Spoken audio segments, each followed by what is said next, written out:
What's up, everybody? I'm here to talk about the Switch 2. I just watched the Nintendo Direct, and I could have sworn I saw a Nintendo Direct last week and didn't make any mention about the Switch 2. At the time, it was just a couple game trailers, and honestly, I forget most of that entire show, which probably says something about it. I do remember Metroid Prime 4, which kind of looked unimpressive, to be honest. It looked just like the remaster of the first game that they just put out. It looked a little boring, and it didn't seem like something we've been waiting like 10 years to see or whatever like that. Let me give you a little background, personally, for the Switch. Now, to me, the Switch has been totally replaced by the Steam Deck, but before the Steam Deck, the Switch came along, and it was everything I had ever wanted. Like, a console you can take with you, and when you get home you can plug it onto the TV. It's the same game, the same progress and everything like that. That was everything I wanted. But the thing about Nintendo, okay, and it's not a fair comparison to Steam Deck, because Steam literally has like every game ever, right? So it's not a fair comparison. But the thing about Nintendo is, overwhelmingly, the games are just marketed to fucking kids. You know what I mean? And yes, do I have a little nostalgia for the games that I played when I grew up? Yes. But I feel like probably more than the average person, just the vibe that I get, is that I'm kind of over that kiddie shit, and I'm more into, like, you know, as an artistic medium. Like, I want something for adults. Like, I don't watch kid TV shows. You know what I mean? I don't read children's books. You know what I mean? So I don't know why it's so crazy that, like, I called Astrobot a baby game for winning the game of the year. That was upsetting to me, because I'm like, come on, guys, like, we have this big game awards, and this is our showcase as an art form, as a medium, and this is the thing we put up that fucking 4-year-olds can play. You know what I mean? Like, that was a little upsetting to me, and I haven't played the game yet, so so all right, I'll issue myself a challenge. I'll play the fucking game, and then I'll make a video about it, and maybe I'll say how stupid I sound. So that's my history with Nintendo. My Switch is like buried deep back in my closet.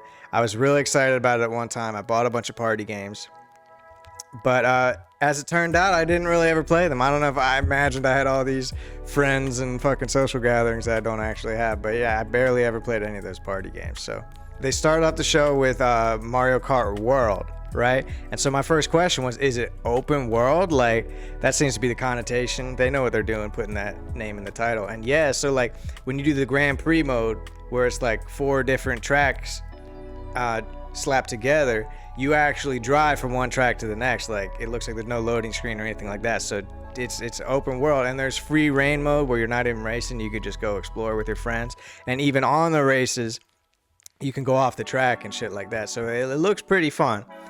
Honestly, I was like, do I need another Mario Kart game? Especially at $80? No, but it was a great showcase for probably the coolest feature in the entire demonstration was this little camera.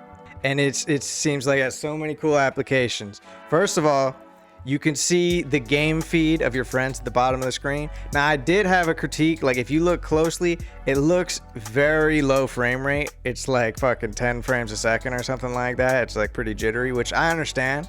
It's probably hard to get 4 streaming feeds at the bottom at the exact same time, not looking choppy, you know what I mean? But I was a little impressed. I was like, wow, on the official video, that it didn't really look that great. I was kind of surprised by that, but it won me over, particularly once they showed some examples that weren't Mario Kart, because there's like 10 frames per second is a lot more obvious to see when the game's like really fast paced, you know, but when they showed some other examples, I was like, okay, I can see a little better like that. But particularly when they showed the camera, you know, and you could see your friends while you're playing the game.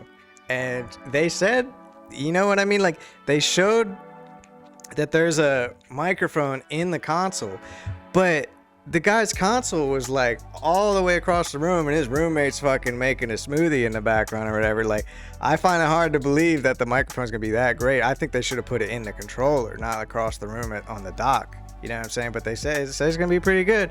So I was really excited by that. Particularly the example, the Mario Party example, where apparently if you have 4 people in the room with you, the camera can like isolate each person's face and put it in the game, and it'll like pop up over your character or whatever. It'll show your reactions when you win or when you lose or whatever and stuff like that. Like, it looks really awesome. Like, that's the quality of life It looks really cool. And it's funny because at first, like, they were winning me over in real time, right? Because at first I was like, oh, here we go, Nintendo finally gets online features. You know, they're like 20 years behind the other companies. But finally, like, I'm pretty sure currently that Nintendo Switch online features are like an iPhone app. It's not even on the console itself, I'm pretty sure. But now they won me over. Like, this stuff seems really cool. And I wonder if I could stream with my face in like the lower third. I wonder if I could do that. But so they really won me over with the camera and a lot of the features and stuff like that. I do like, by the way, I want to say, I like that we're sticking with the concept of the Switch, because Nintendo, they always try some wacky shit, and then half the time they're just on to some other wacky shit after, like the GameCube and the Wii and shit like that. But I'm glad that we're sticking here with the Switch.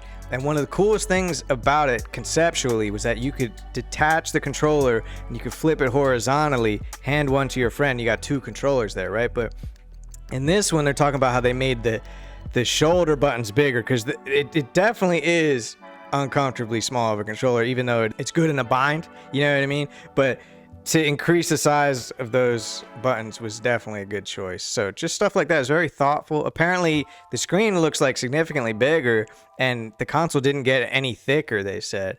You know what I mean? So that's pretty awesome. It supports 4K, it supports 120 frames per second. Like, I really wonder how the power stacks up now in the console war, because Nintendo was always in last place and not even really trying necessarily, but I think it really stacks up now. And for me as a Steam Deck fan, I think that just raised the bar. Now I'm excited about what Steam Deck 2 is going to come with eventually. You know what I mean? So I'm just really happy. Like, man, it's been a couple years for portable systems for me right now. Like, obviously the Steam Deck, I've talked about that before, but I just got into the PS Portal. I might do a video about that at some point. It's not even really a console. It's just like a stream machine with a fucking PlayStation controller slapped onto it, but it works really well. And it's like I can have my PlayStation with me wherever I go, basically. So it's pretty awesome. And now the Switch 2 is really trying. Like I said, I don't usually lean towards the family-friendly Nintendo stuff, but it's really trying. It might get me. You know what I'm saying? But the one thing I was thinking at this point in the video, I was like, all right, you showed me some of the features. I've seen Mario Kart, but I'm like, I need to hear more about the games. The games, you know what I mean? They did a good job showing that they had the indie support, because I saw Enter the Gungeon looked pretty cool. Hades 2, which is a game I've been told, check out Hades. So definitely want to look into that. Hollow Knight Silksong, which is apparently a big deal. I didn't even know that it was like officially coming out. I thought that was dark, you know what I mean? But people are probably excited about that. Deltarune, which is by the people who did Undertale. I think they go together. Undertale, I think I had COVID at the time when I played Undertale, but it kind of went over my head. I thought it was interesting, but like a lot of people have like reverence for that game, and I was like, oh, it's kind of cool, you know what I mean? But Deltarune looks cool. But I think that's a good solid list. I'm not remembering them all, but that's a good solid list just to show that like indies want to be here. Indies want to support the Switch too. And on that same note, AAA, third-party AAA, we saw Elden Ring kicked it off. Okay, that's a pretty big get, especially for someone like me who's thinking, oh, it's not mature enough, it's not adult enough. That's a pretty big get. Cyberpunk, that's the game. I'm looking for an opportunity to play that because I missed it. This would be a great place to play that. Yakuza, you know what I'm saying? Final Fantasy VII Intergrade. I was thinking, oh man, I would actually replay that. But then I remembered you don't have hard mode unlocked from the start. So I'm like, I'm not gonna beat the game again just to unlock the mode that I want to beat it on. Why do they do that? Why do you lock away hard mode? So yeah, maybe I won't play that after all. But again, that's a pretty solid list. You know what I mean? It showed AAAs are supporting the Switch too. We want to be there. You know what I mean? Speaking of Elden Ring, they showed a game, and I could recognize the voice actress right away. And I was like, this sounds like that Elden Ring chick. And sure enough, it was like a sort of a Bloodborne inspired visually, but it wasn't a Bloodborne sequel. That probably would have broke the internet. But yeah, new From Software game, which personally, watch my Elden Ring review. But at this point, man, all these games, all of these From Software games kind of look the same to me, to be honest. And I don't really see any more reason why I'd want to play this one versus that one at this point. They just all look kind of the same, which is interesting because like they used to be oh, From Software, like they're doing something so different from everyone else. You know what I mean? And now it's come to the point where I'm like, From Software, they're doing something that's the same as all their other shit. You know what I mean? Like, I don't know. Like, I'm probably being a little harsh with it, but I'm sure some people were really excited to see that. Not so much for me. But what else? They announced it looked like they were going to announce another Zelda game or something like that, but it turned out it was only like the Warriors series, which is like the spin-off from Dynasty Wars, and they've already had the Hyrule Warriors 1 and 2 even, I think. So this is, I don't remember the exact title of fucking another Zelda Warriors game, but this one with actually like with Zelda, not with Link, and it's a prequel. I don't know how much of a focus there actually is on the story, but they're kind of pretending that there's a lot going on with the storyline like that. I don't remember much storyline when I played Breath of the Wild.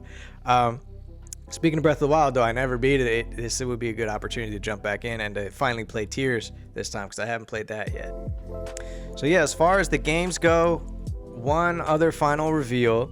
They closed the show with this. Hope I'm not forgetting anything, but they closed the show with Donkey Kong. You know what I mean? And it looked like a really cool platformer.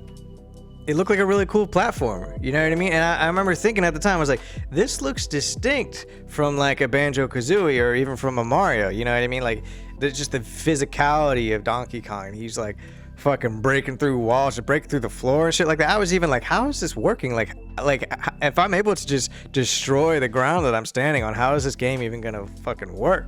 You know what I mean? Like, how do you design that? I'm very confused. It seems like he can just smash through anything. I don't understand how that's gonna work in a game, but I'm interested. And I was talking to my friend at work. He mentioned something about people were up in arms about Donkey Kong's wearing overalls or something like that. Like, get out of here. People gotta be bad about everything, dog. People gotta be so upset about everything. Listen, I just came off my fucking From Software rant, but no, for real. Donkey Kong looked cool. It didn't strike me like it does seem cute and like family friendly, but it didn't strike me as like for children. Oh, one more thing. They were showing like a montage of games, right? And they showed the new Pokemon Z to A or whatever the fuck it is. And that one, honestly, for the first time in a while, I'm like, oh, this one's set in a city. You know what I mean? It's not an open world where you're going from town to town or whatever. The entire game is set in like a metropolis. I was like, that's kind of cool. There's a day-night cycle and stuff like that. I was like, oh, look at this. After 30 years, a new fucking idea in Pokemon. You know what I mean? So I'm actually kind of interested in that. I'm sure when I'm playing it, it'll feel very formulaic, like they haven't evolved the series in forever. But at least on the surface level, I'm willing to give that a shot. And it's funny because I was on my drive home today, I was listening to a podcast, and they were actually complaining, oh, it's set in a city, talking about the city's the worst part of the other games. So, I mean, you can't please everyone, but I'll check it out. You know what I mean? I'm a little hesitant with Pokemon, but... And then they showed like some emulation. It's like a surprise reveal that GameCube's coming to their emulation suite that they have as part of the subscription, the Nintendo Online subscription. So you get some GameCube games, and there was like a Pokemon Coliseum or something like that. There was like a Fire Emblem game, Soul Calibur game, something else like that. I'm just going off the dome. Oh, Wind Waker, obviously. And yeah, I definitely want to play Wind Waker. I only dabbled with that like a long time ago, a couple hours. But the funny thing is they just did an HD remake of Wind Waker, so I don't know which version to play. But part of me is almost even interested, like if I had to choose right now between playing Breath of the Wild or playing Wind Waker, like right now, I might choose Wind Waker, actually.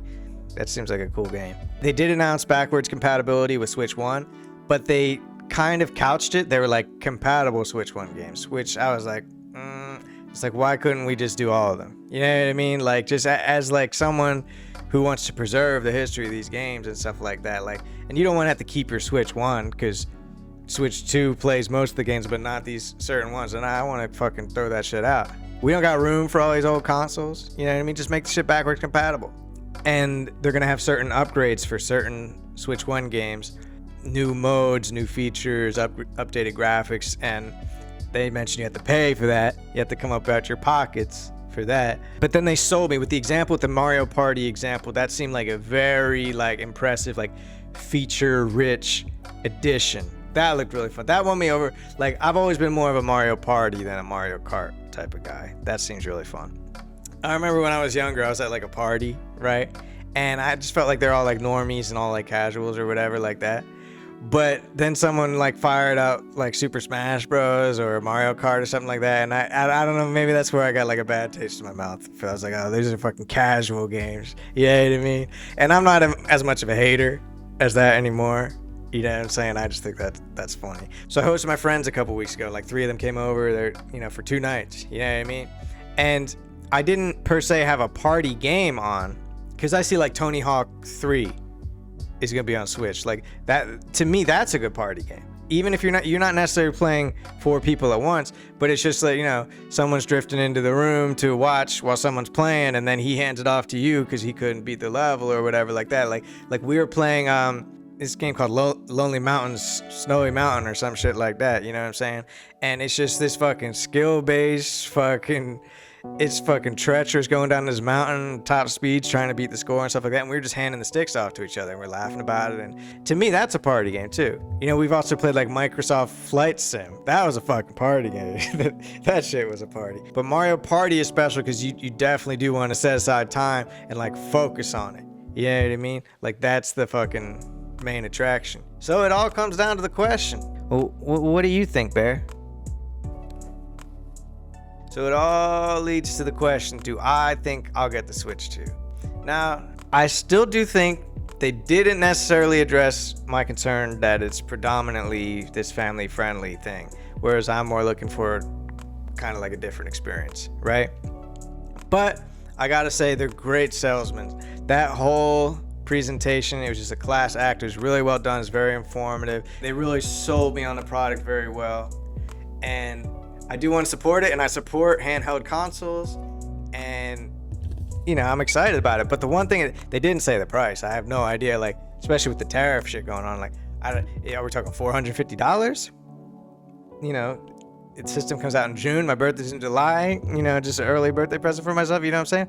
Or were we talking like $700? Like, I was like, ooh, I don't know, maybe wait 2 years. Not that Nintendo ever drops their price, but let's see what comes out for it. You know what I mean? So I am excited. There was this like this wheelchair basketball game that there's like this feature for the Wiimote. Now you can use it as a mouse, and it's basketball, so like you're controlling your movement, and then you stop and like square up and shoot, and that shit looks fun, like 3-on-3, and you can wave when you're open, you can fucking high five and shit like that. That game, like me and my friends would probably be very competitive on that game. I don't know how the shooting works. It didn't really look like they were aiming. It kind of just looked like they just fucking put it up and just like went in. You know what I mean? They even did a slam dunk at some point. That shit was pretty awesome. And at that point I was like, oh, the homies might have to get the Switch too. You know what I'm saying? And fucking NBA 2K's coming to it. Yeah, if my friend could see my face while I like let off some crazy 3-pointer or fucking dunk it or something, he could see my face like, that would be, that would make the whole thing for real. So the homies might have to get the Switch too. But like what are we paying? Honestly, is that answer out yet? So it's saying here, now this is Nintendo.com. Okay, this is an official source. You always check your sources. All right, Nintendo Switch 2, and correct me if I'm wrong, they didn't say this in the presentation. Nintendo Switch 2 launches June 5th at $450. Okay. Like I just said a minute ago, that's a price where I'm basically not even gonna think about it. I'm sure I'll be swept up in the excitement of it for the first 3, 4, 5 months, where I'm playing things that I could very well have played on other consoles, Star Wars Outlaws, something like that. You know what I'm saying? But here I am playing it on the Switch 2 just for the fun of it. And at that price figure, honestly, if that makes its way to the fucking back of the closet or whatever, and I don't really think about it much, like kind of how the Switch 1 was, I'm not too upset about it for that price. That seems reasonable. And I don't know, can they stick to that? Like, can they stick to that price in the light of all the tariff shit going on? Like, I don't know if they can commit to that fucking price. I don't know, but I'm glad I brought that up because I almost ended this video being like, we still don't know what it costs. Like, thank you, Google. But yeah, so yeah, $450. That's what I said. If it was $450, I'd probably get it. So I'm probably gonna get it, y'all. I'm probably gonna get it. And I wonder if it does have like streaming capabilities. Like one of the coolest things about Xbox and PlayStation, you just hit a button and you can stream. And there's such an opportunity there for the camera to capture your actual face while you're playing the game too. That's such an opportunity. That would be awesome. That would bring it to the point where it's like, all right, this is my primary console. You know what I mean? So I'm excited. Thanks for the recommendation to do this video. And I think now that I sort of figured out the format, I'm gonna probably do more reactions like that. Like at first, I just filmed me just watching the video, and you're just watching me and just like, it wasn't that bad. But when I went to upload it, it was like over an hour long. I was like, all right, you don't need to watch me watch the video. It's like, I'm looking for like 10, 15, 20-minute analysis, in my opinion, not just me watching it. You know what I mean? I was chiming up. It's not like I was just sitting there quiet, but I don't know. I think I like this format better. I'm excited about this format, and I can see myself doing this in the future. If you guys like this type of stuff, comment, subscribe. I always forget to say that. Subscribe. I'm putting a video out every Sunday. Let's rack them up. Let's get these views up. Let's get these comments up, the engagement. You can recommend things, whatever. Video games, dog. Woo! Video games. They're exciting. Very exciting.